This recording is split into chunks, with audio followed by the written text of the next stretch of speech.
Chanter 10% pour 100%. De l'argent du gouvernement, tu sais. Mais oui, Non, ben mais non.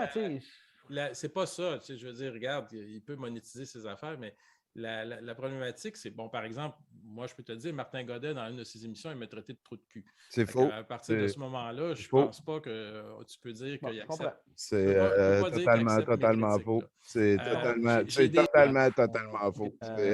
On va le faire reculer, Bruno. Ça vient ça va rajouter du carburant, ça. C'est totalement faux. Salut, Bruno Corbin. Allô, Tommy Cadette. Hey, c'est juteux. C'est juteux. On t'arrive juste au moment où il parlait de ménage du dimanche en plus. Cool, OK. Ça fait combien de temps qu'il jase, là? Ça fait 37 minutes. Il en reste encore autant. Ouais, OK, c'est bon. Aussi, c'était beaucoup de dire on se fait contacter par les conjoints et les conjointes qui ne savent pas où aller. C'est ça qu'ils cherchaient à faire au début. Mais je vais même le faire reculer un petit peu plus. Là, parce que... le mélange des genres est moquant des conspirationnistes, puis de manière très violente, là, avec des t-shirts femmes dont ta gueule, puis tu sais. 45 minutes, une heure et quart de ta vie. Dans quelque chose où finalement le gars, il a parlé sans flafla, il n'y a pas de structure dans ce qu'ils disent. Je connaissais, comme tu sais, tous les processus sectaires, tout ça, puis comment un gourou là-dedans peuvent réunir des gens. Ce que je n'avais pas compris avant de lire ton livre, justement, c'est comment ils font ça. Ben, c'est ça, c'est par cette interaction-là. Le sociologue expert n'avait pas compris que les réseaux sociaux ils sont en interaction. Puis, je te dirais même, parce que ton chapitre aussi nous fait découvrir l'envers de la médaille, c'est-à-dire les anti-conspirationnistes, les réseaux anti-conspirationnistes, ils utilisent, comme le crachoir, ménage du dimanche, etc., ils utilisent les mêmes procédés, c'est-à-dire que quand ils font leur ménage du dimanche, par exemple, ils ont des modérateurs, tout ça, puis pendant avoir un modérateur sur Facebook, aux gens, puis ils font des jokes avec les gens, puis tout le monde se connaît à un moment donné, puis oui. Ça m'amène à c'est une communauté. Ça m'amène à c'est une communauté qui s'est formée dans l'anticonspirationnisme. Puis ça, c'est un autre aspect que j'ai trouvé intéressant de ton livre. Tu nous fais découvrir justement cette espèce de communauté anticonspirationniste qui s'est constituée principalement autour d'un podcast qui s'appelle encore le Crachoir et d'une page satirique Ménage du dimanche. D'ailleurs, je parle de ça dans son livre. Moi, dans ce chapitre-là, bien malgré moi. Il a dit à Martin qu'il n'aurait pas pu écrire son livre sans lui. Tu as quand même le courage de le dire, de dire ta position par rapport à ça. Puis,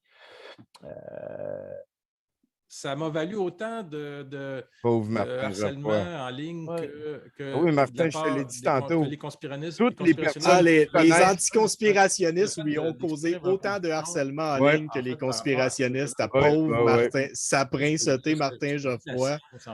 Dès que quelqu'un le connaît, il a envie de le critiquer. Puis fait que, tu sais, ça veut juste dire que de notre bord, on le connaît plus. En fait, c'est pas personnellement. Ils ont le droit d'exprimer leur opinion, puis de faire des blogs. Puis de faire ils ont le droit, mais je les bloque à chaque fois. Ça me dérange pas. Mais quand... Ça me dérange pas, mais je les bloque à chaque fois. C'est que à partir du moment où tu pars à une affaire comme Concède, puis tu dis que tu aides les gens, puis que tu vas déradicaliser les conspirationnistes, tu vas aider les conspirationnistes à s'en sortir. Puis que tu fais ça tout le temps te moquant des conspirationnistes. C'est géré par des psychologues qui connaissent ça bien plus que toi. Ouais, non, mais c'est parce que là, il mélange toutes les affaires. Il met tout dans le même panier. Et en fait, ce que je disais, c'est que... Il pense que Concède, c'est le crachoir. C'est même pas lié. C'est même pas lié, les deux. Par rapport à ça, puis je n'étais pas le seul. Ton livre le décrit très bien. Là. On est comme plusieurs. Puis des gens pas mal plus... moi, je te dirais que dans ta liste d'experts là, qui dénoncent ça dans le livre, si tu penses à Cécile Rousseau, puis tu penses à Mike Kropfeld d'Infosec, ils sont pas mal plus expérimentés. Oui, c'est ça. Ils ont un main dedans. Là, oui, c'est ça que moi, puis ils sont bien placés pour que moi. Dire.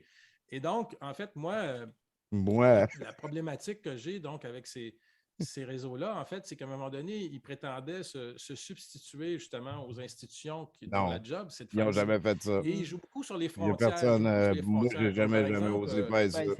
Mais là-dessus, je vais te laisser finir ton idée, mais je vais quand même dire se substituer, je ne sais pas. Moi, le feeling que j'ai, c'est c'est occuper une place qui était inexistante à peu près. Je dirais, oui, je cite Cécile Rousseau, mais elle-même me disait, écoute, de la place pour 10, là, je paraphrase, puis c'est un souvenir lointain, mais ils peuvent accueillir 10 personnes. Mike Robfeld me disait la même chose. Je veux dire, ils n'ont pas les ressources pour écouter ces gens. D'abord, il faudrait voir, est-ce qu'il y avait une demande à ce moment-là? Est-ce qu'il y avait plus personne qui cognait aux portes en disant, je suis conspirationniste, je souffre? Je pense pas, mais c'était un peu l'impression, c'est qu'ils essayaient d'être là parce qu'ils voyaient qu'il y avait des gens qui capotaient. Puis c'était beaucoup, leur position, c'était beaucoup de dire, on se fait contacter par les conjoints puis les conjointes qui ne savent pas où aller. Puis c'est ça qu'ils cherchaient à faire au début. Mais moi, je veux dire, j'ai écrit là-dessus, j'ai fait un article où j'ai exposé tes positions, puis je pense que dans le livre, c'est important qu'elle soit là aussi. C'est important de le dire, de faire cette critique-là à l'égard de ces groupes-là. Puis, moi, j'en parle beaucoup avec ces gens-là. Martin Godet, qui est le créateur de Ménage du dimanche, on se parle énormément. Tantôt, Martin Geoffroy, il a dit oui. Attends, c'est malade, ça, parce que là ça a princeauté. Là, il est en train de vivre quelque chose. Il est en train de se rendre compte qu'il mais après, il est en train de. Il pêche dans le mauvais lac. Là. Ah oui, vraiment. Vraiment, là, il est en train de dire ah ouais, Ménage du dimanche, puis Martin Godet, puis tout ça, c'est de la merde. Puis là, t'as l'autre qui fait comme ben, moi, je m'excuse, mais je suis pas. En tout cas, je veux pas miner ta crédibilité, mais je suis vraiment pas d'accord avec ce que tu es en train de dire. Là. Ah, merci Tristan, je suis content. J'ai acheté ton livre aujourd'hui, fait que je vais le lire bientôt. Si tu regardes le show en ce moment, je suis vraiment content, Tristan, que tu sois en train de dire que peut-être que tu n'es pas d'accord avec sa princiauté, Martin Geoffroy. Puis, on va réécouter le générique du début à la fin tantôt. Là. Je ne sais pas si tu l'as vu, mais il y a ça. Ah non, je l'ai vu. C'est le seul bout que j'ai regardé. C'est le générique du début. C'est vraiment beau. Je l'ai regardé 4 fois. C'est la meilleure comédie que j'ai vue cette année. Je pense que je vais découper juste le début. Tu as bien raison. Et il est incroyable. Il est incroyable. Puis, tu sais, il fait ça sur le compte du Séphir. Fait que ça a l'air d'être le Séphir qui fait son lavage de linge sale en mais c'est lui, mais le Séphir, c'est, tu sais, je veux dire, Martin Geoffroy, c'est le Jim Jones du Séphir. Là. C'est pas, il n'y a pas de. Tu sais, le Séphir, c'est son ordre du temple solaire. Là. C'est pas. Oh, il est retourné. Je suis content que tu sois venu. Me rejoindre, Bruno. Et Martin, ça sera à lui de te le dire, mais Martin accepte parfaitement la critique que tu fais. Il comprend le rôle que tu joues, il comprend le rôle que tu as joué. Je pense pas qu'il l'accepte. Mais après, sur certaines critiques que tu peux leur faire, je veux dire, pas capable. Ils vendent des tasses. Ben oui, Martin, moi, à la presse, on récolte de l'argent aussi. Je veux dire, on fait des demandes de donation. Puis ton cégep aussi, tu prends de l'argent du gouvernement. Oups, c'est pas ça. Je veux dire, regarde, il peut monétiser ses affaires, mais la problématique, c'est, bon, par exemple, moi, je peux te dire, Martin Godet, dans une de ses émissions, il m'a traité de trou de cul. C'est faux. À partir de ce moment-là, je pense pas. Moi, je l'ai déjà dit. Moi, j'ai déjà dit que Martin Geoffroy, c'est un imbécile. J'ai jamais dit ça. J'ai des gens qui m'ont écrit dans ces réseaux-là. Moi, j'ai eu beaucoup de gens qui m'ont écrit. Peut-être qu'il l'a traité de trou de cul en privé. Ça se peut. Mais pas en public. Pas dans un show. Moi, justement, en tant que chercheur, je ne peux pas accepter des témoignages anonymes. Dis-toi qu'il y a plein de choses quand je fais ces critiques-là dont je ne parle pas publiquement parce que mon éthique de la recherche me l'interdit. C'est là qu'on a quelque chose de différent de journaliste, justement, puis l'éthique d'un chercheur comme moi, c'est que le journaliste peut avoir recours à des sources anonymes. Tu as eu recours à une dame là, que tu décris dans le livre, là, qui est une source anonyme là, qui t'a fidé plein d'affaires.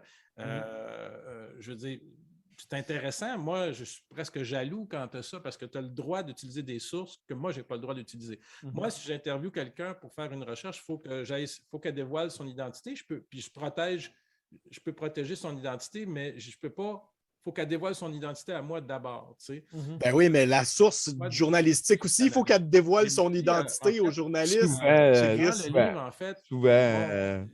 Il n'y a pas c'est là que 123 j'ai une deep throats problématique par avec année. ce là. chapitre-là. Tu peux Non. t'écouter, c'est qu'à la fin, finalement, tu dis j'ai interviewé 2 personnes qui s'en sont sorties. 70% pour 100%.